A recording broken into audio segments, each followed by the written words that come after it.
Hey everybody, today we're just going to talk briefly about the basic definitions of 1 and 2 point perspective. We're going to discuss sort of the rule system and also the limitations of that rule system. So this is from a really great drawing book. It's How to Draw Comics the Mighty Marvel Way.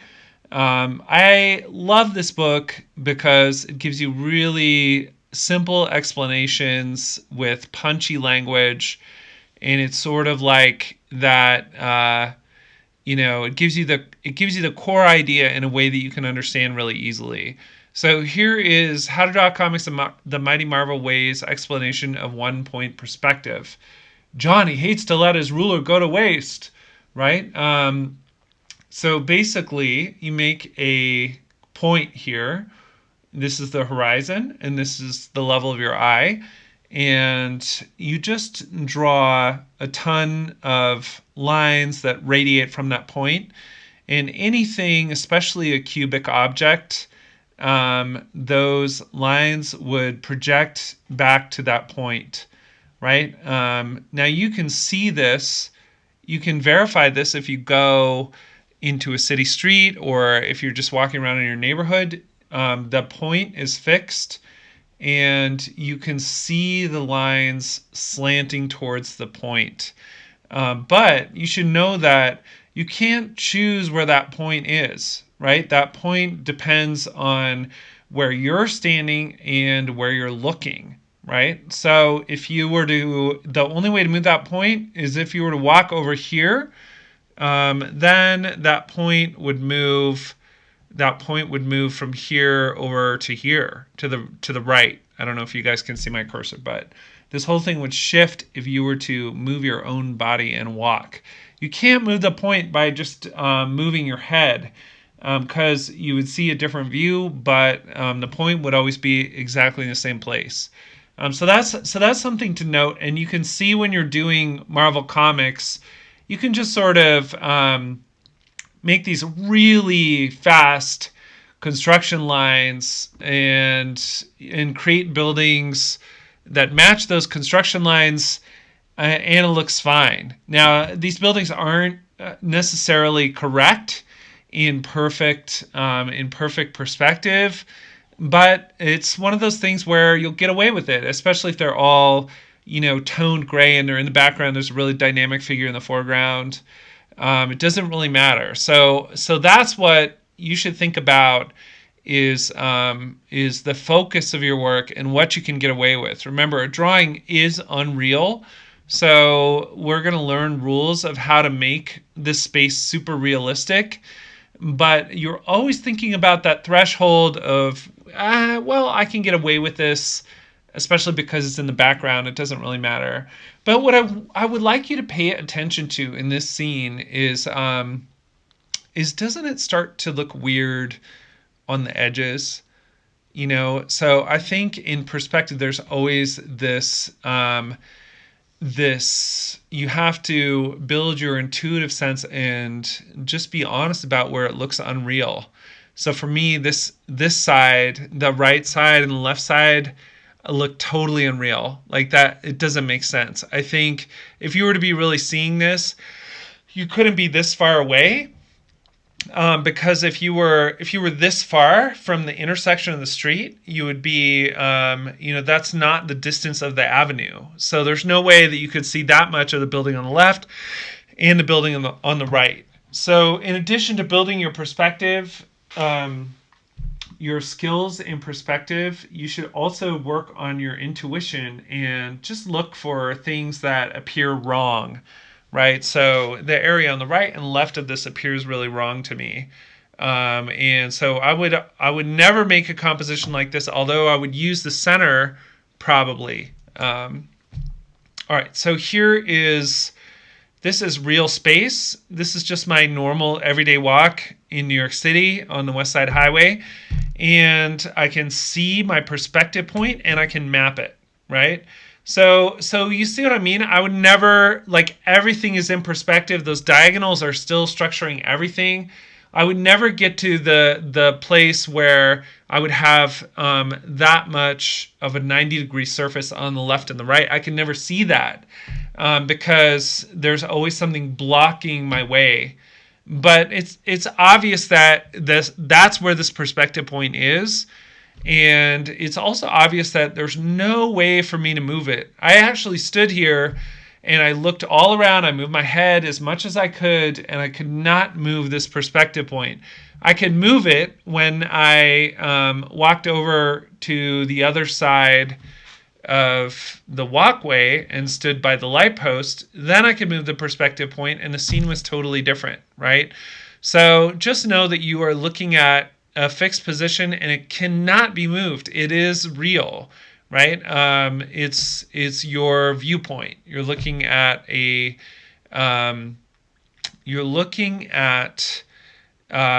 particular view that is unique to you and is unique to your vision and eyesight. This is when the Freedom Towers were under construction. Okay, so here's another example from How to Draw Comics the Mighty Marvel Way. And this is introducing 2-point perspective. And it's true, if you're standing at a corner, then then things recede to 2 separate points. But this is a simplification because you can't really see this. You only have one point of view, right? So even though this is pretty easy to draw, and this is an assignment in most drawing classes, draw something in 2-point perspective. You can whip this up. You can make buildings. You can add a little car. But it's important to note that in real life, you can't look 2 directions at once, right? Now, your vision is close to 180, or I think it's a little small. I think it's like 160 degrees. So it allows you to see in one direction and part of another direction, but you can never see 2 at once. So this is when your intuition comes in handy, and you can say this part on the left with all of these lines doesn't look right. Right? This part, it doesn't look right, and this whole composition together doesn't look right. You know, that's something that we have to talk about when we talk about 2-point perspective, is in the physical limitations of your body. Only one point, you could only look in one direction. Now, you could be at this street corner, you could be looking down this street towards one of these vanishing points, and out of the corner of your eye, you would see the other vanishing point start to, affect the diagonals at the corner, but in no way could you see both of these at the same time. Okay, so here's an example of a drawing 1 exercise, and this is from probably one of the first classes I ever taught in Brooklyn, and you can see that it's in 2-point perspective. But there's something that doesn't look right about it, right? Like that central thing is too long. That space, it looks like 2 spaces. It looks like if you cut the drawing exactly in half and looked in one direction and then another, it would make a lot more sense, right? But when you stand back and look at this, there's just something unreal about it, and it is unreal because you cannot see 2 perspective points at once. It's impossible. And if you look to the edge of the structures near that point, you see like this nothingness, right? The nothingness of when the fall off of the perspective is so great that you can't even draw an object there, right? So this is once again from How to Draw Comics the Marvel Way, and it shows you this very elaborate system of creating a cube in 2-point perspective. Now this is technically right, but I want you to see how my methods of intuitive perspective are actually superior, right? So let's say you're drawing this cube on the top. So cube D we're looking at, that horizontal line is your eye line, right? And in the top surface of the cube is what you can see, and that's closer to your eye line. So you know that you have to compress that top surface of the cube. The bottom surface of the cube, is going to be more open than the top surface. And that is all you have to do. Now, you have this model in your mind, perhaps that, those angles will converge to a point, but you just sort of have to fudge it, without using a point, and show that these lines are sort of slanted towards each other, but you don't actually need to construct it. You can say the top surface is pretty closed because it's close to the eye line. The bottom surface is a little more open. And as you can see in figure F, the eye line is at the bottom. You're looking up at the cube. So the bottom surface of the cube is closer to your eye line. The top surface is further away. So the top surface should be more open. But you cannot see the top surface, so you have to imagine the angles and construct them for yourself. But if you really concentrate on intuitive perspective and try to have a sense inside yourself of what looks real and what looks unreal, you'll see that figure F, that top surface, looks extremely unreal. It looks way too pointed, right? You could never see that rapid of a 2-point perspective progression in real life, because, and the reason is because you can't look at 2 perspective points at once. It's just not possible. Okay, so here's a realistic scene. This is a long exposure of a street in Ohio where I went to graduate school, and you can see there are 2 points. You can see the roof is slanting down in one direction on the right, and then it's slanting down in another direction on the left. So we do need 2-point perspective, but depending on where we're standing, like I said, you can only look at 1 point at once, right? So I took this into Adobe Illustrator, and I decided to map these perspective points. So knowing that this building is square, right? Nobody builds a building that is a parallelogram or some weird rhombus or something. Knowing that the roof is flat, the building is square, then I map the points and I can see exactly where I'm looking. I'm looking right towards that truck, right?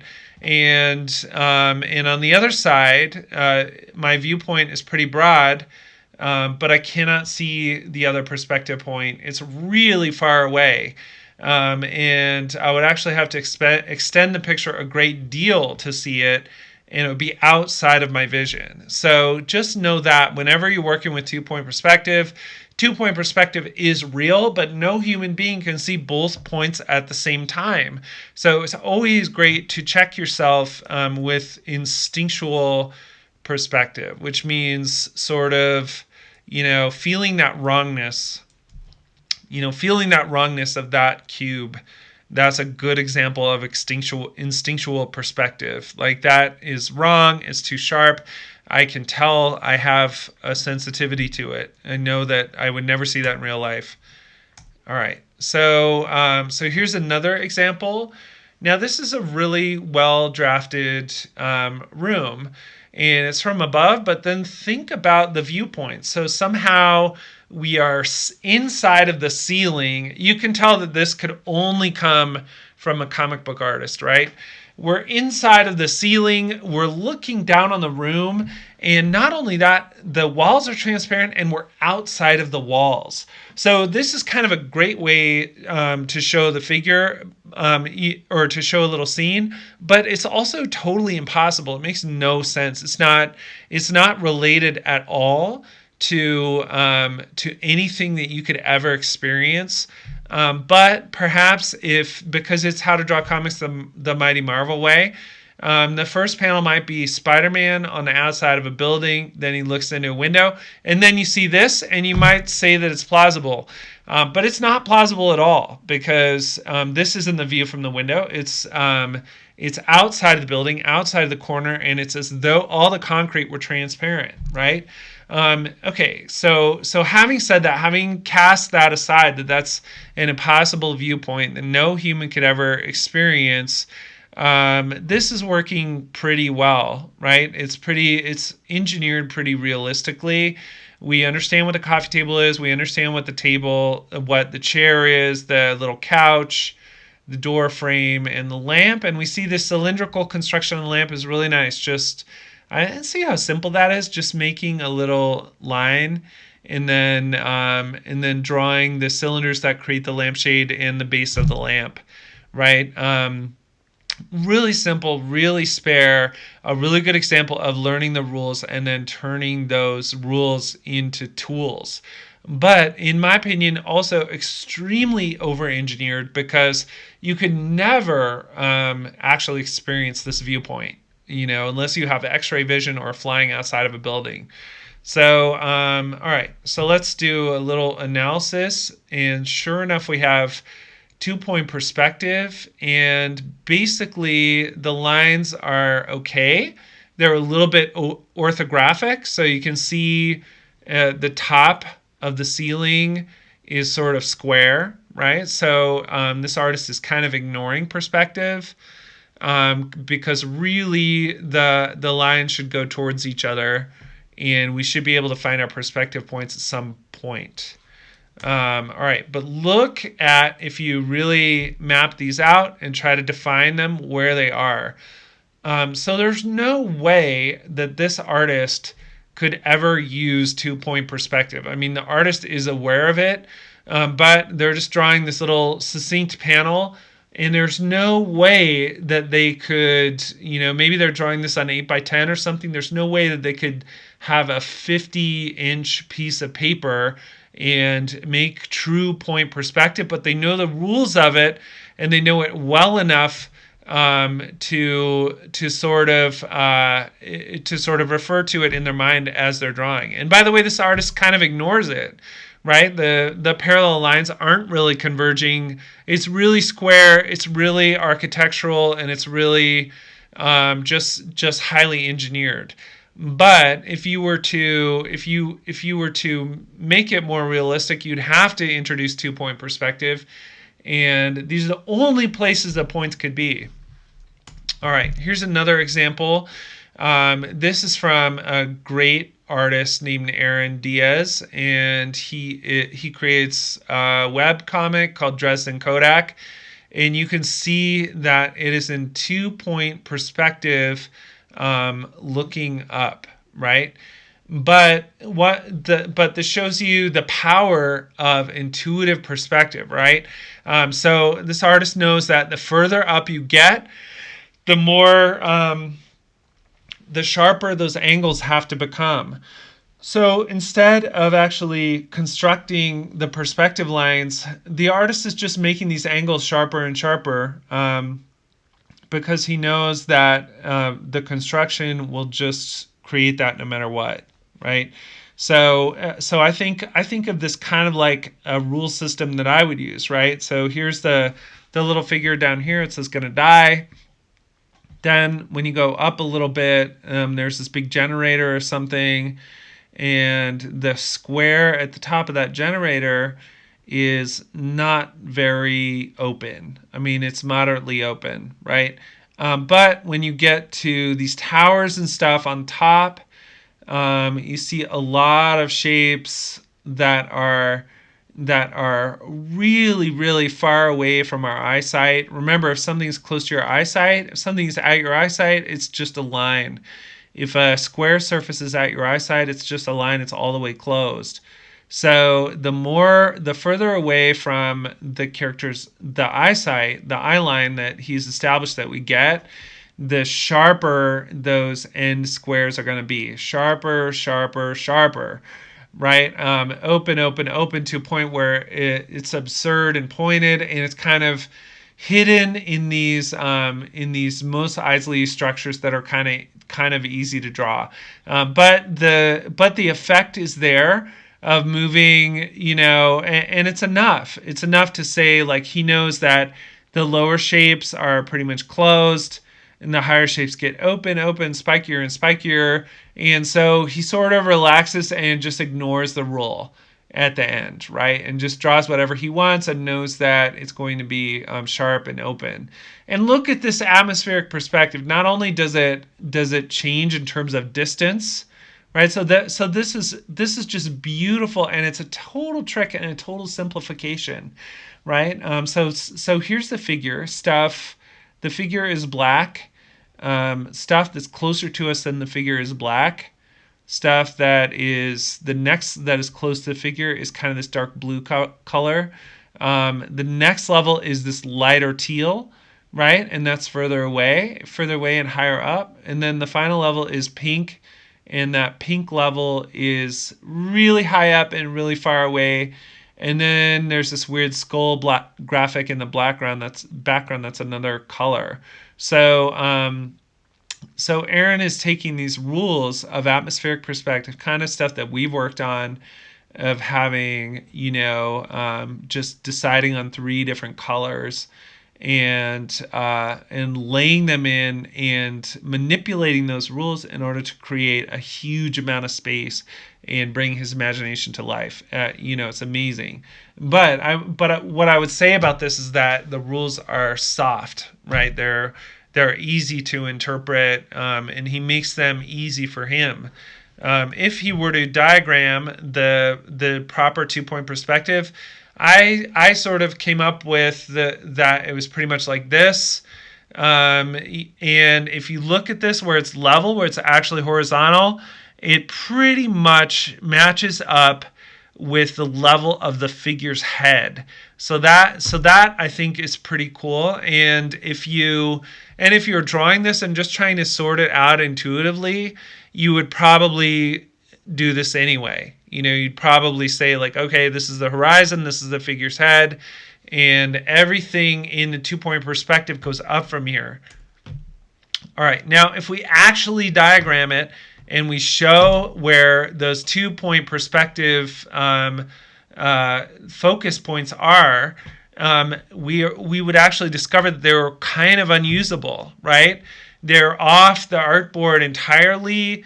They're, once again, you're working with a 50-inch canvas, but you can see that, and so I don't think that Aaron actually places these points and bothers to construct it, because he's a person that knows that intuitive perspective is just a little bit more powerful.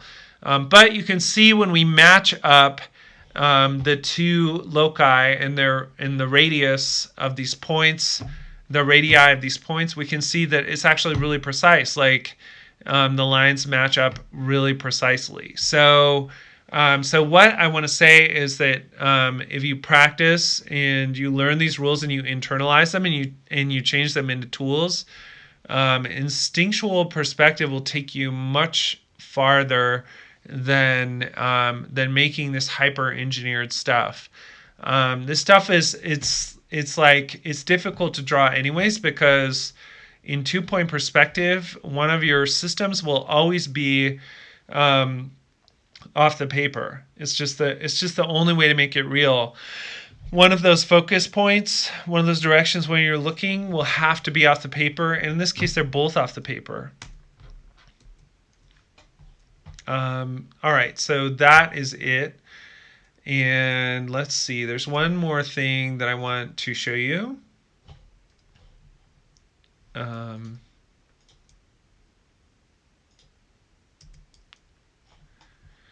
This is the cover of the New Yorker for May 11th this week. It's by Christoph Muller, and I'll leave a link to his website so you can look at it. I didn't diagram the 2-point perspective on this piece, but it's just beautiful, and you can see that it's really realistic. It's really it really has the sense of what you would really see if you were looking up in New York City, right? And you can tell exactly where you are, right? Like there's no way that you can be this close to a stoplight if you're walking on the street. So you have to be at least on the 1st or 2nd floor. This woman looking out her window is on maybe the 3rd floor if you're on the 2nd floor. and maybe you have, there's so many weird spaces and apartments in New York City. So maybe you have a second floor apartment and you look over and there's a stoplight right next to you. But look how, it's just very relaxed. It's very organic, and this artist knows the rules and doesn't belabor them, right? So now, if we were to do that same kind of diagramming activity where I plot the perspective points, gosh, they would be a mile away. I don't know if I could even do that. Like they would be way, way outside of the artboard. But the artist understands the rules and relaxes them and builds the construction lines that he needs for his composition. So there's something about, mastering the rules and just owning them, right? And knowing, and just in a simple way, like knowing that we're looking up at this water tower. When I look at the base of that water tower, like that square, that's not right. I can tell, because see, as it moves away from us, the back edge is actually bigger than the front edge, right? So this artist messed that up, but it doesn't matter, because just the detail and the textures, the beauty and the sensitivity that he's put into this piece are what appeal to me. And seeing those mistakes, seeing the back edge of the water tower being bigger than the front edge, it's just a reminder that this is made by a human being, and that maybe this artist really lives there and really looked out his window and saw this. He made those mistakes, and maybe he was aware of them and decided that they didn't matter that much in the final piece, right? What matters is the interaction, the beauty of this thing, the woman looking up at the cardinals who have their nest on a stoplight. And notice that the body of the cardinal is it's a super organic form, but it's aligned in the perspective, right? And the clouds are aligned in the perspective. Clouds are real objects, they're abstract forms, and they are subject to perspective as well, right?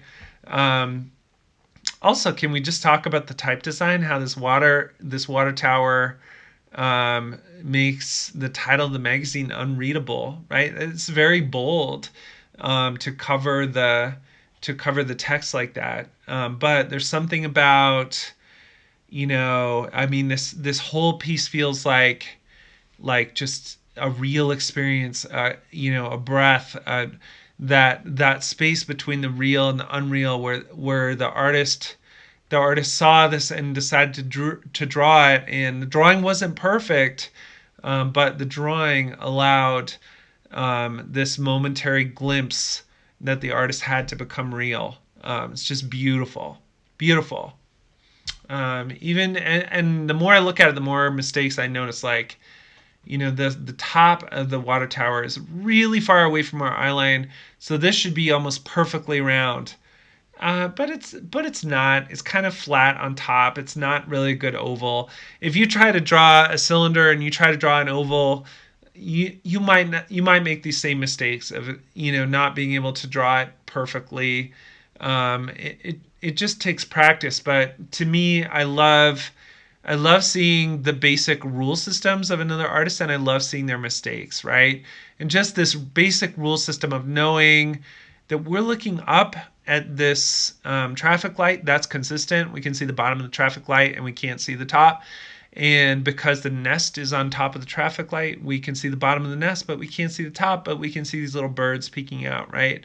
So understanding space, understanding the rules of perspective, and then and then inhabiting them with your own expressive capacity. I mean, that's what I see here, and it's beautiful. So both these artists, Christoph Muller and Aaron Diaz, are ones that we'll link to for this week for your reference. All right, so that is my discussion of perspective, and then and yeah, that's it. So those are my thoughts, and then stay tuned for the assignment.